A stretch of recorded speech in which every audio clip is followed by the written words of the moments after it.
Hi everyone, welcome to my YouTube channel. My name is Chocolate Beauty. We're going to be talking about Married at First Sight. Let's get into it. So first, we're going to talk about the couple that is doing the best, Brianna and Vincent. They are still in a good place. They're very happy. They've learned to compromise.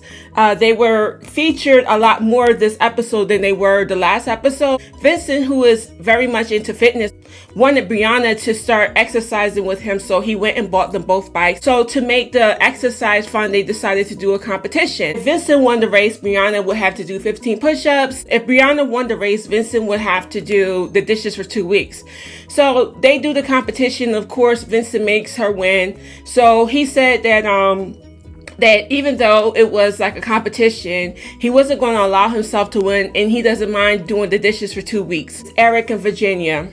Well, first of all, I feel like Eric is just being a little bit controlling and dramatic when he got upset about Virginia going for a walk for 40 minutes with her dog. Virginia makes a valid point by saying, well, if you were concerned about how long I was going, why didn't you pick up the phone or text me and call me? So yeah, that really just trumps everything. If you were so concerned, Eric, about why Virginia was taking so long for the walk, you would have reached out to her to make sure that she was okay. I agree with Virginia when she says that it comes across very controlling, because it does. I mean, people exercise with their dogs all the time. Why does she have to be timed in order to take the dog for a walk? That doesn't make any sense unless you feel that she's going to leave and never come back.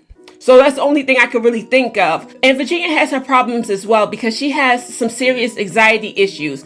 And because she has anxiety issues, she blows up. The way that she communicates with her husband, it just comes across real petty and real childish. I don't think that Eric knew the extremes to how bad Virginia's anxiety is, because she just was blowing up, and then she threw the fact that he was drinking in his face. You guys have a lot of issues that you need to work on, and to be quite frank, I think that you need to make sure that you get a therapist involved, that you are seeing a therapist on a regular basis. You have extreme anxiety when you talk or when you try to communicate when you're having an anxiety attack. It seems like you just go into a shell and you become a child. Make sure that you're taking care of your mental health along with being in this relationship, especially if it's something new and your anxiety is so high. Another thing that I want to say about Eric, that really just annoyed me this episode, he tried to make it seem like everything Virginia does was a problem, including her dog.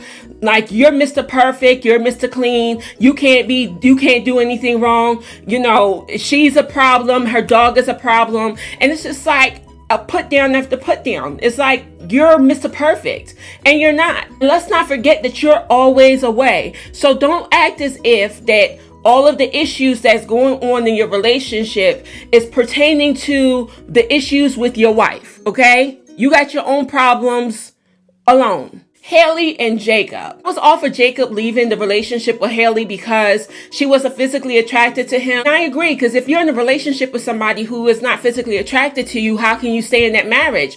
But we are seeing in this episode why she's not physically attracted to you.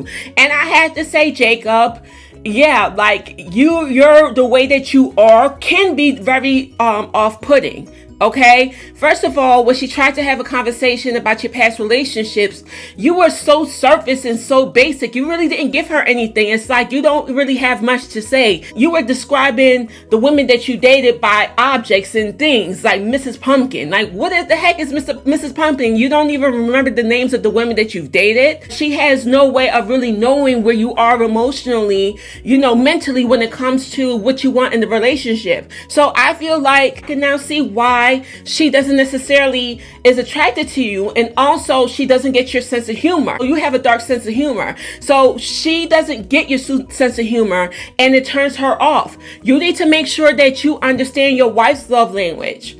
And that's what I'm saying. It's like you're not taking the time out to really get to know her, to see what she likes, or really get to know you, because like you really don't give that much in the conversation at all. But you want a marriage. It can turn a woman off from physically wanting to be around you. And especially if you say a joke that she doesn't get, it can be off-putting. So now I can understand why she may be creeped out by you and say creepy jokes and creepy things that make her skin crawl, and that's why she doesn't want you to touch touch her.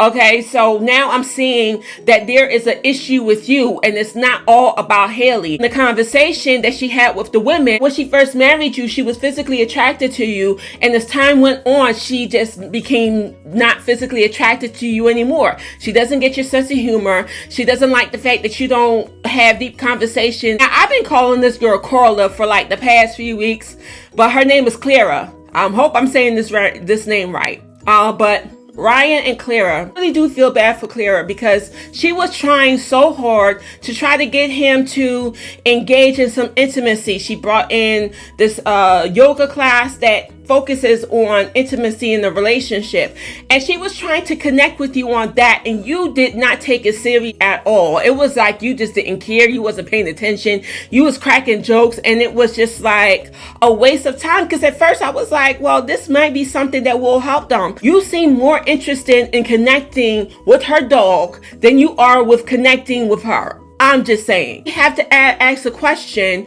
why are you not interested in intimacy in your relationship? Is there something about her that you don't like, or should this be a deeper conversation? Because it's something definitely wrong, because she's really trying, this is a marriage and you don't even want to even engage in sexual activity, and she's trying so hard to get there with you, but you're not even giving her anything. And to be quite honest, right now, she is not your wife, she's your roommate. I mean, I understand that you're trying to make space for her, but the fact that you won't be intimate with her, it's just something is wrong with that picture, that you don't want to be intimate with your wife. At this point, it's only fair that you really tell her where it's going, because nobody wants to be in a sexless marriage. Nobody wants to be in a place where they feel like they can't have no type of connection. She is frustrated, and you can see the annoyance in her face when she talks about the lack of intimacy in your relationship. It's written all over her face. She's tired. She just wants to have that closeness with you, and you just won't let her in. Like, they just need to really have a serious conversation on why he doesn't want intimacy and why he's treating her like a roommate. Chris and Paige. I feel in my heart of hearts that Chris did this show out of revenge of his ex-fiance. I really do, because you were in a whole entire engagement while you were applying to come on the show to get married at first sight. So I feel like this was a revenge thing, and I just don't feel that is anything else, because now you told Paige that you decided to reconcile with your ex-fiance and you want a divorce. You shouldn't have applied for this show. You should have given Paige the opportunity to meet somebody else and connect to somebody else on that level, knowing that you had this much baggage coming along with you. It's really sad that you humiliated this girl on national television like this, like she did something to you. That woman didn't know you from a can of paint. She didn't know you from Adam. And you go and you try to tear her down. Then, like the coward that you are, Chris, you decide that you want to talk to your mom about her not answering the phone calls and trying to put the fact that the relationship isn't working because she's not trying. No, the relationship didn't work because you had ill intent. And your ill intent was to get back at your ex. You were in a toxic relationship and in a toxic situation, and you decide to pull somebody else in that toxic situation. And it's unfair to her. It's just horrible that you did that to this woman. And I just really hope that, Paige really took the advice that her brother and sister gave her, that this is not the end, that she will find love soon, and that she will find somebody who values her and deserves her. There was no reason for you to put this woman through this. It is just horrible. The men and the women decide to go out on an outing with each other. The women were talking about the relationship issues that they have. And I mean, I'm not really going to go into that, but I want to talk about the men, okay?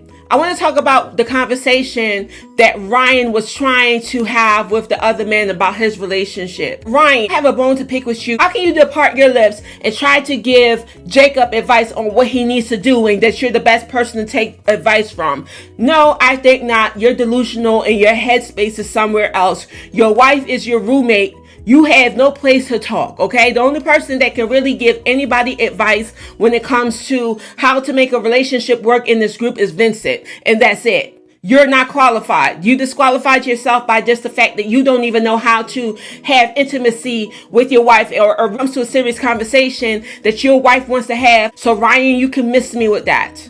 All right, you guys, thank you for watching my latest recap on Married at First Sight.